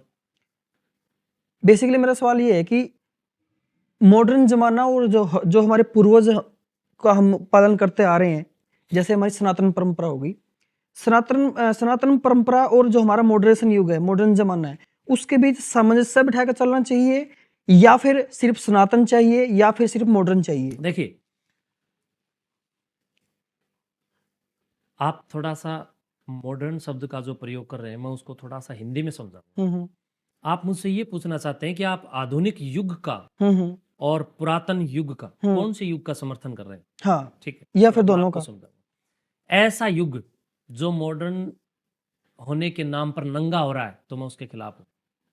आप देख सकते हैं तमाम सोशल साइट्स के ऊपर लड़कियां नंगी हुई घूम रही हैं। हम्म ऐसा आधुनिकीकरण, अर्थात ऐसी ये आपकी भाषा में मैं कहूँ तो क्या बोलेंगे, मॉडर्निटी है, आधुनिकता कह सकते हैं। आधुनिकता तो मैं मेरी भाषा में कहूँगा हम्म। ना। आप भी तो अंग्रेजी को प्रमोट कर रहे हैं, तो मैं उसी भाषा में भी बोलना चाह रहा था कि भाई, जिस व्यक्ति विकास में मॉडर्न होने की आप चर्चा कर रहे हैं, और उस व्यक्ति विकास में चोरी, जारी, मिथ्या, व्यभिचार, दुराचार, पापाचार, और अत्याचार, दूसरों पर प्रहार और शराब, मांसाहार, जीव जंतुओं की हत्या और बहन बेटियों की लूट, इज्जत लूटना, ये सब है। तो ऐसे मैं मॉडर्न ज़माने के खिलाफ हूँ। मैं समझता हूँ कि हमें क्या होना चाहिए। बंधुओं, आप सबसे मैं हाथ जोड़ करके निवेदनात्मक और सृजनात्मक शैली के साथ विकल्पात्मक भाव में कहूँगा, आप विकल्प चुनिए कि अंग्रेजियत ने फजीयत के सिवाय भारत को और सिखाया क्या है। सनातन ने हैसियत दी है, फजीयत नहीं। सनातन दर्शन में अगर आप देखेंगे तो भारत ने कभी भी किसी दूसरे देश पर आक्रांता बन करके अपनी शक्ति का, सशक्तिकरण का परिचय नहीं दिया। लेकिन जो ये आधुनिकीकरण के नाम पर जो पाश्चात्य देशों के लोग खड़े हैं, इन सब ने दूसरे देशों पर कहीं ना कहीं आक्रांता बन करके अधिकार जमाने का प्रयास किया है। दूसरी बात, भारत ने कभी भी लोगों को बुरी चीजें नहीं सिखाई। इन विदेशी लोगों ने ही हमें शराब पीना सिखाया, इन विदेशी लोगों ने ही मांस मिट्टी खाना सिखाया, इन विदेशी लोगों ने ही आधुनिकीकरण के नाम पर सिगरेट पीना, बीड़ी पीना, हुक्का पीना, चरस, भांग, हेरोइन, तंबाकू, धतूरा, पता नहीं क्या क्या गंद खाना इन लोगों ने इस भारत के आत्मा तक पहुंचाने का काम किया है। इस प्रकार की आधुनिकता का मैं विरोधक हूं। हाँ, आधुनिकीकरण में, तकनीकीकरण में, सशक्तिकरण में अगर मेरी अभिव्यंजना आप जानोगे, अर्थात मेरे मन के भावों को आप जानोगे, तो मैं ये कहूँगा कि प्रकृति के क्रमबद्ध सुव्यवस्थित ज्ञान की ओर हमें आगे बढ़ना चाहिए। हमें विज्ञान के साथ, ज्ञान के साथ, अनुसंधान के साथ, बलवान के साथ, किसान के साथ, जवान के साथ और गौ माता के साथ और भारत की राष्ट्रीयता के साथ आगे बढ़ना चाहिए। उसमें तमाम कल युग यानी मशीनों का युग, जितना भी मशीनीकरण है, हमारे यहाँ तो वैशेषिक दर्शन इस बात के लिए उद्घोषणा कर रहा है। मैंने एक बार पहले भी बताया और आज भी बता देना चाहता हूँ। वैशेषिक दर्शन के प्रथम अध्याय के पेज नंबर 4 पर सूत्र नंबर 2 में स्पष्ट तौर पर महर्षि पाणिनि लिखते हैं, यह तो अभ्युदय निश्रेय से सिद्धि से धर्मः। जिस कार्य के करने से आपको अभ्युदय प्राप्त हो और निश्रेयस प्राप्त हो, वह कार्य धर्म कहलाता है और आप अवश्य कीजिए। तो धर्म की परिभाषा में मैं इसको सरल भाषा में थोड़ा समझाऊं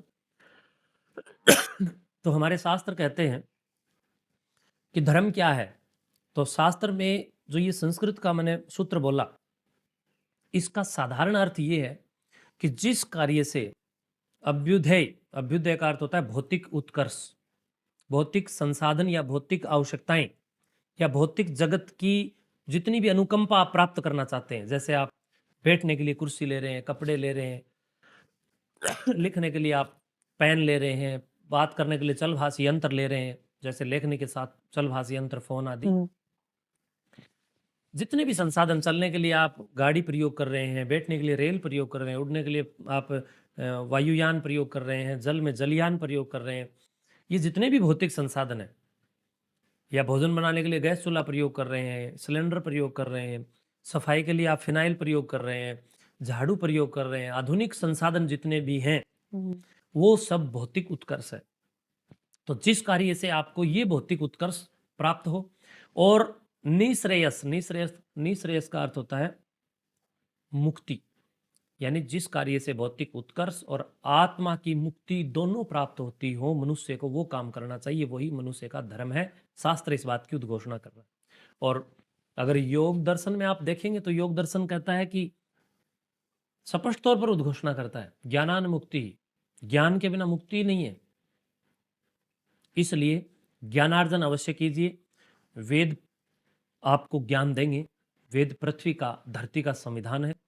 धरती का संविधान आपको ये बताएगा कि आप किस प्रकार तत्वों को जाने, द्रव्यों को जाने, परमाणुओं को, अणुओं को, और वैज्ञानिकता, आधुनिकता सबको जानना है। तो एक बार शास्त्र सम्मत व्यवहार कीजिए और उस दर्शन में आपके दर्शन आपको स्वयं होंगे। आप स्वयं महसूस करेंगे कि धर्म वो नहीं है जो आपको बेवकूफ़ियों के मार्ग पर प्रशस्त करने के लिए कुछ लोग अपनी चालाकियों के माध्यम से कर रहे हैं, बल्कि धर्म वो है जो आपको जीना सिखाता है। धर्म वो है जो आपको धारण करना सिखाता है। धर्म वो है जो आपको रास्ता साफ करके देता है। धर्म वो है जो सैद्धांतिक पृष्ठभूमि स्थापित करता है। धर्म वो है जो आपको कदाचित बुराइयों में नहीं धकेलता, बल्कि अच्छाइयों में प्रशस्त करके लोक कल्याण के साथ साथ आत्म कल्याण की भावनाओं में समृद्ध बनाता है। एक हरियाणवी में शब्द है पुच्छा पाड़ेगा, पुच्छा पाड़ना। आप पूछिए मेरे से। आप उसके खिलाफ हो या फिर जो सनातन परंपरा का यूज करके इस काम को यूज कर रहे हैं अपने फायदे के लिए, क्या आप उसके खिलाफ? मेरे पैर में 8 नंबर की चप्पल आती है। जो भी पुच्छा वाला मेरे को फंस जाएगा और जो समाज को बेवकूफ़ बनाने का काम करेगा उसके मुंह पर जरूर मारूंगा, चाहे मेरे ऊपर मुकदमा दर्ज हो जाए, ठोकूंगा उसको। क्योंकि मैं जनता से भी अपील करूंगा, लठ उठाइए। समाज का इन लोगों ने वैचारिक प्रदूषण पैदा करके संकीर्ण सोच के साथ आप लोगों की जेबों पर डाका डालने के लिए बहुत लंबे मन और विचार से लूट का एजेंडा बनाकर धर्म के आड़ में ये गंध फैलाने का काम कर रहे हैं और पूछा करके ये लोग बताने का काम कर रहे हैं। तो मेरे कुछ प्रश्नों के जवाब ये पूछा वाले दे दें। पहला प्रश्न, आप लोग खुई हुई भैंस बता देते हो, खुई हुई महिलाओं की, बेचारे अनपढ़ लोग गांव में इनकी अंगूठी खो जाती है, कौन चोरी चोरी करता है? घर में कोई गड़बड़ कर देता है, कोई एक आधा गांव में कोई करता है पूछा वाला, उसका कोई सूत भी बैठ जाता है। इस देश के अंदर कोई पर्चा बनाने वाला, कोई धीरेन्द्र शास्त्री जैसा या कोई और लुटेरा मोडा पाखंडी ये ऊत इस देश के अंदर बैठे हैं, ये कोई कथावाचक बन करके लुटेरा हो गया? कोई पूछा वाला गांव में बैठा है? जब देश की राष्ट्रीयता की समस्या की बात आती है तो इन लोगों का मुंह नहीं खुलता है, जब इन लोगों के मुंह में दही जम जाता है। और जब बात आती है एक आम आदमी को बरगलाने की तो ये लोग बेवकूफ बनाते हैं और तुरंत प्रभाव से उसका पर्चा बनाने का आडंबर और षड्यंत्र और पाखंड रचते हैं। और उस षड्यंत्र से सामने वाले के मन बुद्धि और चित्त के ऊपर ये लोग अपना कब्जा कर लेते हैं। ज्ञान जीरो,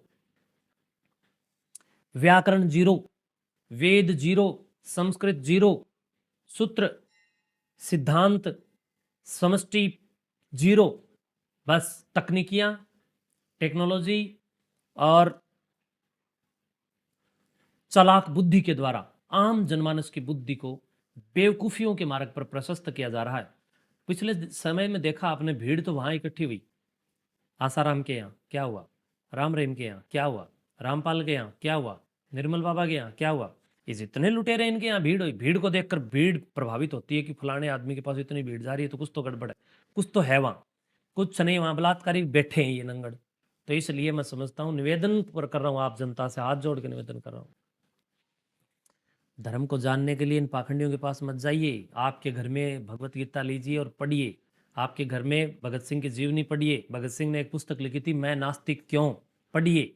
और रॉबिन शर्मा की एक पुस्तक है, सफलता की मार्गदर्शिका, आप एक बार पढ़िए। और वैदिक विश्व राष्ट्र का इतिहास पुरुषोत्तम नागेश के द्वारा लिखी गई पुस्तक है, आप पढ़िए। एक पुस्तक है, दो बहनों की बातें, दो भाइयों की बातें, वैदिक संपत्ति। एक पुस्तक है ऋग्वेदादिभाष्य भूमिका। एक महान शास्त्र है सत्यार्थ प्रकाश, जो कि 3000 पुस्तकों 3000 ग्रंथों के निचोड़ से बनी हुई वो ग्रंथावली है, एक बार पढ़िए। एक पुस्तक है इंटेलिजेंट, पढ़िए। एक पुस्तक है जो उड़ता त्रिशूल, पढ़िए।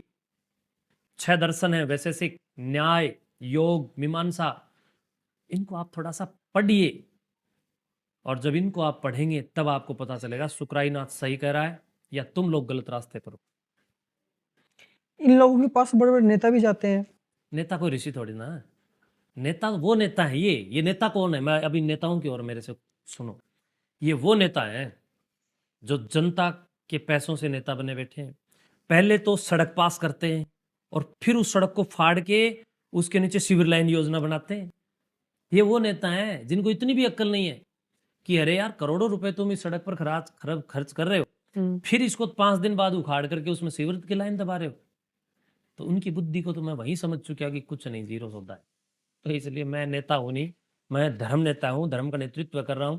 हाँ, मैं मेहनत करता हूं सुबह से शाम तक समाज के लिए, मैं मेरे मन में और तन में, और मैं चलता ही रहता हूं। कभी कहीं लोगों को मैं जागरूक करता हूं, काउंसलिंग करता हूं, मोटिवेट करता हूं, चेतना संयुक्त करता हूं, लोगों को मैं अच्छे मार्ग की ओर प्रशस्त करता हूँ। सबसे नेतागिरी नहीं।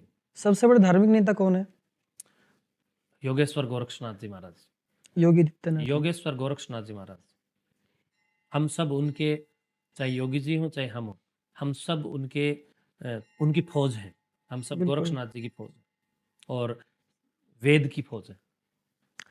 आपके यहाँ जो ये मठ है, यहाँ पे एक वार्षिक कार्यक्रम का आयोजन होता है, उसके बारे में थोड़ा-सा हमें बताइए? प्रिय बंधुओं, मैं अभी सरीदादा कालापीर मठ, गांव कोत, जिला हिसार, हरियाणा, भारत में बैठा हूँ और यहाँ से मैं आप सबके साथ साक्षात्कार कर रहा हूँ। यहाँ पर हम लोग प्रतिवर्ष सिद्ध श्री कलाईनाथ दादा कालापीर जी महाराज का जन्म महोत्सव कार्यक्रम जन्म स्मृति में आयोजित करते हैं और ये कार्यक्रम हम लोग शिक्षा मेले के रूप में करते हैं ताकि बच्चों को, क्योंकि हर प्रकार के मेले, हर प्रकार के कार्यक्रम हर जगह हो जाते हैं, लेकिन शिक्षा मेला कहीं नहीं है। जब तक शिक्षा के मेले नहीं लगेंगे तब तक समाज में बड़ा बदलाव संभव नहीं है। तो हम लोगों ने समाज में बड़े बदलाव के लिए शिक्षा मेले को आयोजित रखा है और इसमें सीईटी पैटर्न पर कॉमन एलिजिबिलिटी टेस्ट हमने रखा है, जिसमें प्रथम इनाम 1,01,000 रुपये, दूसरा इनाम 51,000 रुपये, तीसरा इनाम 31,000 रुपये, फिर ऐसे होते होते नीचे काफ़ी 200-250 इनाम हम लोगों ने और भी रखे हैं। बड़े ज़बरदस्त इनाम हमने रखे। इस मेले में सांस्कृतिक कार्यक्रम होंगे, ज्ञान का और विज्ञान का और आध्यात्म का समन्वय होगा, विद्वान आएंगे और बड़े बड़े महापुरुष आएंगे और जनता आएगी और लगभग 21 क्विंटल घी, शुद्ध घी से हम बहुत बड़ा एक धार्मिक विश्व कल्याणार्थ चतुर्वेद प्रायण यज्ञ का भी हम अनुष्ठान करेंगे और भजन चलेंगे, सत्संग होगा। और अभी हम विचार कर रहे हैं, हो सकता है कि हजारों हजार बच्चे जो पेपर देने के लिए 24 तारीख को आएंगे, उसके बाद हम शिवरात्रि महोत्सव भी बनाएंगे। तो गांव राम से मेरी मीटिंग चल रही है, मैं आज 26 जनवरी को मैं मीटिंग लूंगा हमारे आसपास के एरिया के जो गणमान्य प्रबुद्ध लोग हैं, क्योंकि मुझे इस पूरे एरिया का बड़ा सहयोग रहता है और बड़ा साथ रहता है, बड़ी इनकी सेवाएं हैं, मैं इनका कभी भी ऋण चुका नहीं सकता। मैं इस एरिया का, ये एरिया, ये क्षेत्र बहुत ज़्यादा मतलब मेरे प्रति इन्होंने मुझे बहुत प्यार दिया है।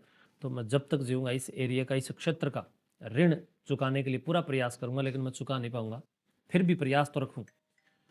तो इस पूरे क्षेत्र के लोगों की एक मीटिंग बैठक मैंने बुलाई है 26 जनवरी को दोपहर 3 बजे। तो उस बैठक के बाद हो सकता है हम एक बड़े स्तर पर हरियाणा में जो सबसे ज़्यादा प्रचलित सर्कल कबड्डी प्रतियोगिता है, तो हो सकता है हम वो भी हम रचाएं, उसको भी हम एक नए इतिहास में बनाएं और एक नया आयाम, एक नया संस्कार, एक नया अपडेट हम समाज को दें, एक नया अद्यतन हम समाज को करें और इसी मार्ग पर हम लोग काम कर रहे हैं। बड़े विचित्र कार्यक्रम आपको यहाँ देखने को मिलेंगे, जिसमें बच्चों के लिए झूले आदि हम लोगों ने लगवाने का काम किया है कि झूले भी लगेंगे, किश्तियाँ लगेंगी, वो बड़े वाले गोल वाले झूले लगेंगे, बत्तख लगेगी, वो क्या होती है, कैसे ऐसे झूलते हैं वो, बत्तख ही बोलते होंगे उसको।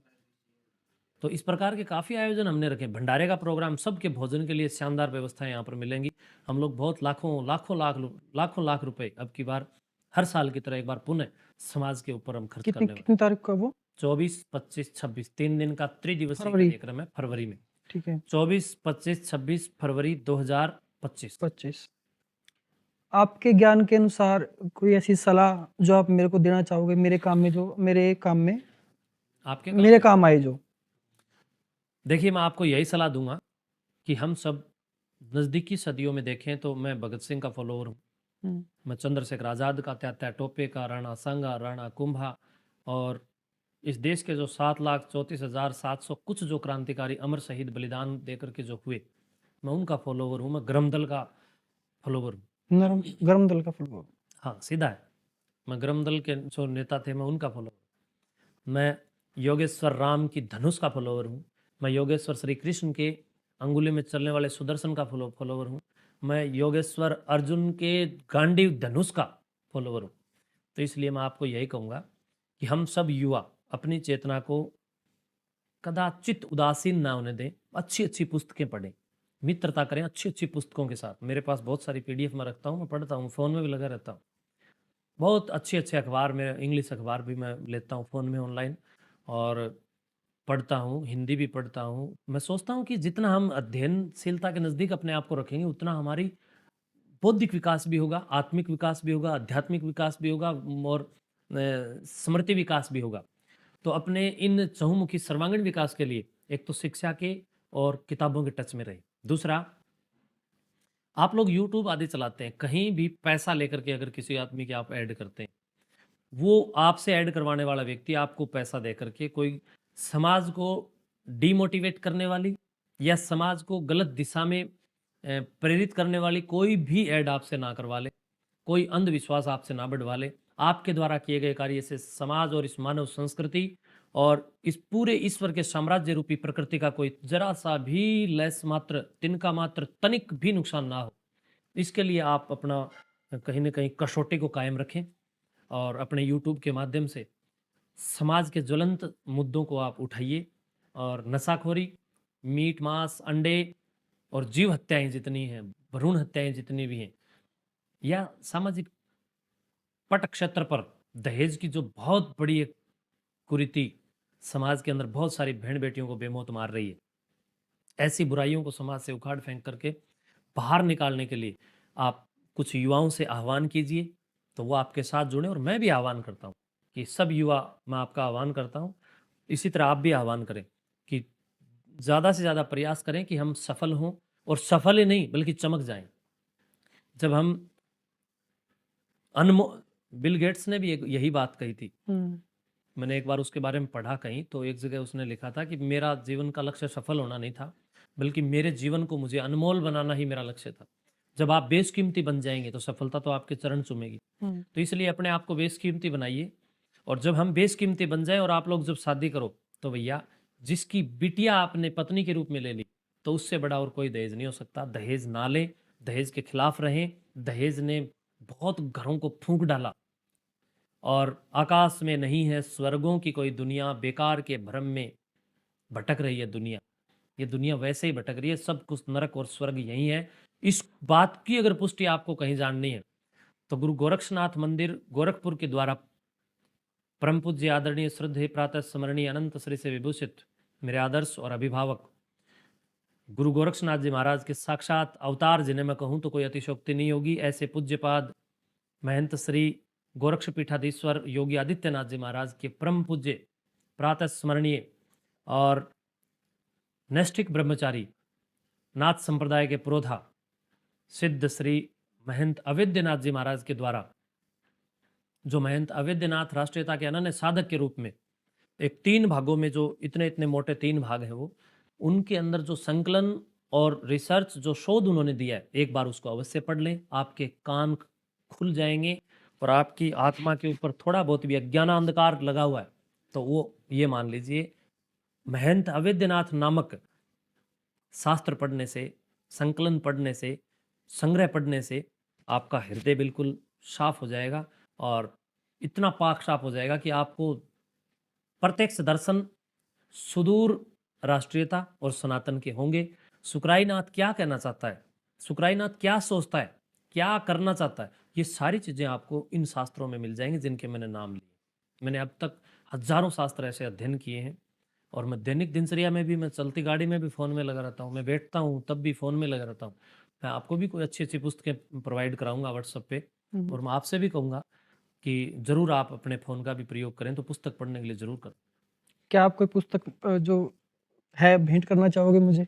मैं आपको आपके व्हाट्सएप पर एक पीडीएफ भेजूंगा। सबसे पहले आपको एक नौजवानों के लिए पुस्तक है, उस पुस्तक का नाम है सामाजिक प्राथमिक आचार शास्त्र, जो आपको सामाजिक बनाएगी। नैतिक शिक्षा आपको सामाजिक परिवेश में सबसे ज्यादा आवश्यक है, और जब आप नैतिक शिक्षा के दरमियान अपने जीवन को आगे बढ़ाएंगे, तो राष्ट्र का पतन करने वाले तत्वों को आप समाज से हटाने के लिए जतन करोगे, और फिर आपका वतन प्रगति करेगा।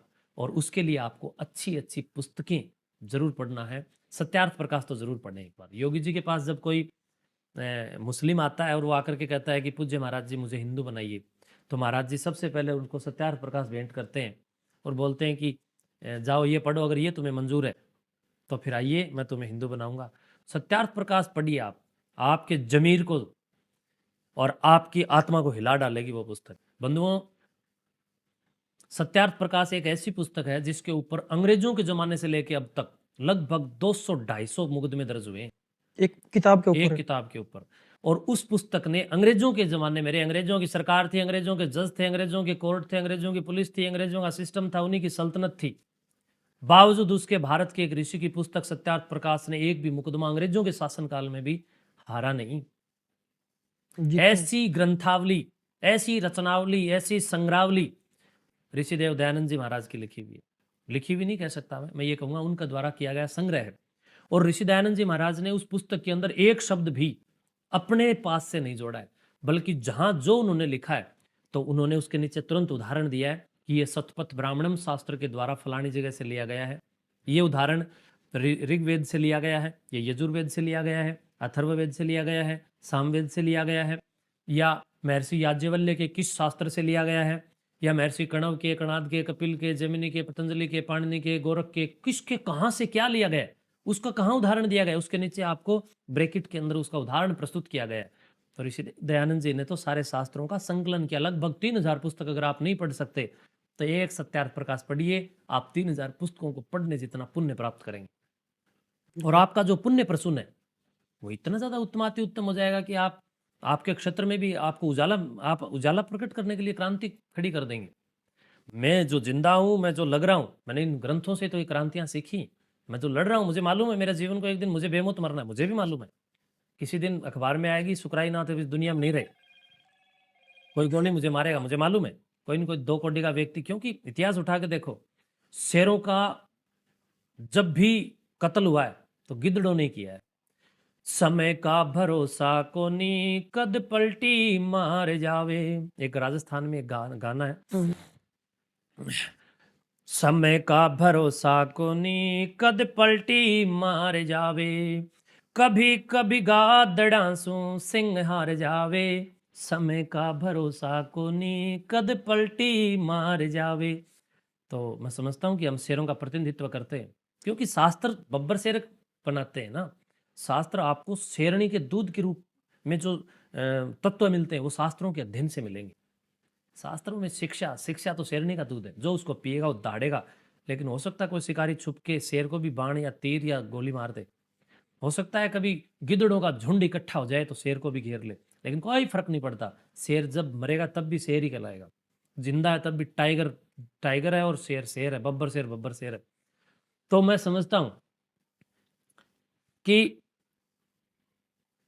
जो कार्य मैं कर रहा हूं वो आसान नहीं है, उनमें बड़े बड़े खतरे हैं, और मैंने तो बहुत बड़े बड़े पंगे मोल ले रखे हैं। माफियाओं से मैंने पंगा ले रखा है। जो भी ये पंजाब से हरियाणा में जो स्मैक आ रहा है, कितने माफिया और कितने दुष्ट और कितने निकम्मे और कितने निकृष्ट लोग हैं जो समाज के अभीष्ट को अनिष्ट में बदलने का काम कर रहे हैं, जो महर्षि वशिष्ठ के भी खिलाफ है, जो गुरु गोरक्ष के भी खिलाफ है, संस्कृति के तो खिलाफ है, ये मानव प्रजाति के खिलाफ है। और होम्योसेपियंस के बारे में जो बिल गेट्स ने एक पुस्तक लिखी है सेपियंस, आप उसको पढ़ के देखना। मैंने उसके कुछ पेज पढ़े, मुझे मालूम पड़ा कि यार ये पुस्तक तो प्रत्येक बच्चे को पढ़नी चाहिए। तब जब इन चीजों को पढ़ोगे, विदेशी लोग जान गए इन चीजों को कि तुम किधर जा रहे हो, तो भारत के लोग क्यों नहीं जान रहे? क्योंकि आप मुसलमानों की मस्जिद में जाओगे तो वहां कुरान पढ़ाएंगे आपको, अल्लाह पल्ला पता नहीं क्या क्या वो बुलवाते हैं 5 बार। आप उसमें इनकी चर्च में जाएंगे तो वहां पर आपको बाइबल मिलेगी, सफाई भी मिलेगी, बाइबल भी मिलेगी, साफ सफाई चकाचक। और उनका जो वो फादर है, पादरी, वो बिल्कुल साफ सुथरे कपड़ों में मिलेगा और बड़ा उस बाइबल का जानकार मिलेगा। मस्जिद में जाएंगे तो वो उनकी कुरान भी मिलेगी, और वो उनका जो मुल्ला है, जो काजी है, वो दाढ़ा वाला मुझ कतरा, जो बड़े छोटे भाई का पजामा पहन के आया हुआ, बड़े भाई का कुर्ता पहना हुआ, वो मुझ कतरा वहां पर बड़े साफ सुथरे कपड़ों में मिलेगा। बेशक कपड़े दूसरे भाई के पहन के आया हो, लेकिन साफ सुथरे, और मस्जिद भी साफ सुथरी। लेकिन हमारे वाले मंदिरों में हम जाते हैं, आप सिख भाइयों में जाइए, गुरुद्वारे के अंदर गुरुद्वारा भी साफ सुथरा, और वो वेद पाठ करते हैं, वेद वहां पर उनका अपना गुरु ग्रंथ साहिब का अध्ययन चलता है। लेकिन जब आप मंदिरों में आते हैं, कोई सफाई नहीं है, और वहां जो कोई सुल्फेड़ी पड़ा है वो सुल्फा पी रहा है, कोई वेद नहीं है। जबकि उनके ग्रंथ अगर उनके वहां है तो हमारे ग्रंथ भी हमारे यहाँ प्रदर्शनी के तौर पर और अध्ययन के तौर पर भी रखे होने चाहिए। मेरे यहाँ देखो ना, आप जहां भी देखोगे वहीं आपको किताबें झुंड बड़े बड़े मतलब ढेर लगे पुस्तकों के। बहुत जरूरी, ये तो रखे इनके दर्शन भी उत्तम है। शास्त्र, अरे भगत सिंह के सिराने पर बीड़ी का बंडल थोड़ी ना था, जिनको हम फॉलो करें उनके सिराने पर क्या था? रिवॉल्वर था। मैं मेरे सिराने रख के सोता हूँ, इसमें क्या रिवॉल्वर? हाँ बिल्कुल, मैं फॉलोवर हूँ उसका। मैं तो 315 बोर लेके सोता हूँ, क्या बात करते हो आप? और अपने लाइसेंस है, मेरे को सरकार ने इस बात के लिए महसूस किया है कि भी मुझे ये चीज देनी चाहिए, तो सरकार ने दी है, इसमें क्या दिक्कत है? और भगत सिंह ने भी क्रांति की है, मैं भी दुष्टों से साथ मेरी लड़ाई, क्या पता किस समय किससे कैसे लड़ना पड़ जाए, कैसे लोहा लेना पड़ जाए, तो मैं तैयार हूँ। जिस दिन गुजरूंगा उस दिन गुजार के गुजरूंगा। मैं आपके ऊपर अहिंसा के पक्ष में नहीं हूँ। आपके ऊपर यहीं पे हमला हुआ था कई कि बार उसके हुए, बारे कई में, बार, वो कई बार। क्या था उसके बारे में कुछ बताओ? वो भटकती आत्माएं हैं, और जब आप नशाखोरी के विरुद्ध काम करोगे तो जो माफिया गैंग है वो किसी न किसी को अपना प्रतिनिधि बना करके भेजेंगे कि भी फलां आदमी को रगड़ दो, नोच दो, मार दो, काट दो, तो वो लोग करेंगे ना प्रयास। और जब आप शहद खाने के इच्छुक है ना, तो आप ये मान के चलिए, या आप जरूर उम्मीद लगा के चलिए कि मधुमक्खियां आपको खाएंगी।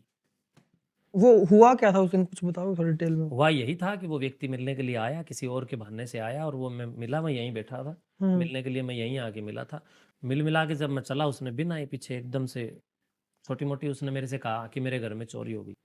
मैंने जो मेरा यहाँ एक असिस्टेंट था, एक लड़का, उसको मैंने कहा अभी थाने में फ़ोन कर दो, मदद कर दो, कि गुरुजी ने कहा है इसके घर में कोई चोरी हो गई है और तुम इसकी हेल्प करो। पर वो लड़का किसी के द्वारा दिग्भ्रमित था, और शस्त्र था वो साउथ में जो नारियल आदि छीलने के लिए प्रयोग करते हैं, तो वो एक कपड़े में उसने लपेट रखा था। मैं तो उसकी मदद के लिए बोल करके जो ही मुड़ा, जो मुड़ करके चला, उसने पीछे से मेरे सिर में एकदम से 2-3 वार कर दिए थे, तो मेरा हाथ भी कट गया था उसमें। ये अब देखो ऑपरेशन हो रखा है यहाँ से, और सिर में भी बहुत टांके आए थे, 3 वार हुए थे बड़े बड़े। सर मेरा अच्छा फट गया था, लेकिन टाइगर अभी जिंदा है, कोई दिक्कत नहीं। फिर हम दुश्मनी ले रहे हैं, और जरूर ले रहे हैं। समाज के ज्वलंत कार्य, अगर समाज के जिंदा लोग, बड़ी गद्दी पर मैं बैठा हूँ तो बड़े काम करने के लिए बैठा होगा, बड़ी गद्दी पर तो बड़े काम करो। क्यों भाई? आप अगर किसी बड़े पद पर हैं तो बड़े काम कीजिए, वरना आपको बड़े पद पर रहने का कोई अधिकार नहीं, और बड़े रिस्क भी लीजिए। लोग तो अभी भी आपसे मिलने आते हैं, ऐसा कोई उनमें से निकल गया तो? देखो ऐसा है, उसके बाद हमने बहुत मतलब सुधार किया है। मेरे से कोई मिलने के लिए आता है तो वो आता है जो पहले जैसे जो समय लेता है, या जिससे हम बाकायदा, बहुत कम मैं बाहर बैठता हूँ, बैठता भी हूँ, तो उसके लिए मैं अपना, वैसे तो हमारे हरियाणा पुलिस जिंदाबाद, और समाज के भी कुछ, और कुछ मेरे यहाँ मठ के भी जो सेवक हैं, उनकी एक टीम है, वो पूरा ध्यान रखते हैं, और पुलिस वाले भाई भी यहाँ रहते हैं, ये लोग पूरी अब नज़र रखते हैं। उस समय मैंने इतना विचार कभी किया नहीं था कि ऐसे भी कोई हो मेरे सकता साथ है। कार्रवाई कर सकता है। अरे फिर घबराना कैसे, फिर भी होगा। एक बात बताइए, पुलवामा अटैक हुआ, फौजियों के पास हथियार था, फिर भी उनके साथ घटना हुई ना। सतत सतत सतर्क आप कितने भी रहिए, जिसको चाल चलनी है वो चाल चलने पर आपको समझ में आएगी कि यह चाल चली गई। अब मान लो आप मेरे पे जब तक वार नहीं करोगे, तब तक तो मैं आप पर मुकदमा भी नहीं कर सकता। आप देख सकते हैं, जिले का मालिक होता है डीएम, कलेक्टर, डीसी, उस वो भी सिक्योरिटी रखता है, जबकि अच्छे काम कर। एसपी होते हैं तो आईपीएस अधिकारी हैं, इनकी भी सिक्योरिटी होती है, कारण अच्छे काम करते हैं तो दुर्जन और बुरी आत्माएं उनके खिलाफ हो जाती हैं। और मैंने आपको पहले उदाहरण दिया, शहद खाने के शौकीन है तो उम्मीद रखिए कि मधुमक्खियां आपको खाएंगी। बिल्कुल बिल्कुल। बस। तो महेंद्र जी से हमने बहुत अच्छी अच्छी बातें करी, आपके काम की बातें हैं और मेरे काम की तो हैं ही। तो मैं सभी से अनुरोध करता हूं, जो महेंद्र जी द्वारा बताई गई बातें हैं उन पे कृपया गौर कीजिएगा। और महेंद्र जी आपका बहुत बहुत धन्यवाद हमारे एपिसोड में आप आए। मैं राहुल अत्री और आपकी पूरी टीम को, और आपके माता पिता को, और आपके दर्शकों को, और आपके जितने सहयोगी साथी हैं, सबको बहुत बहुत शुभकामनाएं देता हूं, बधाई देता हूं कि आपने महायोगी दादा कालापीर मठ में आकर के इस दिव्य स्थली पर अपने दर्शन किए, और मेरे साथ अपना समय साझा किया, और विधिवत रूप से आपने ये मेरा पूरा साक्षात्कार जनता तक पहुंचाया, और जनता के सवालात आपने मेरे से किए। मैं आपका आभारी हूँ। धन्यवाद। Thank you.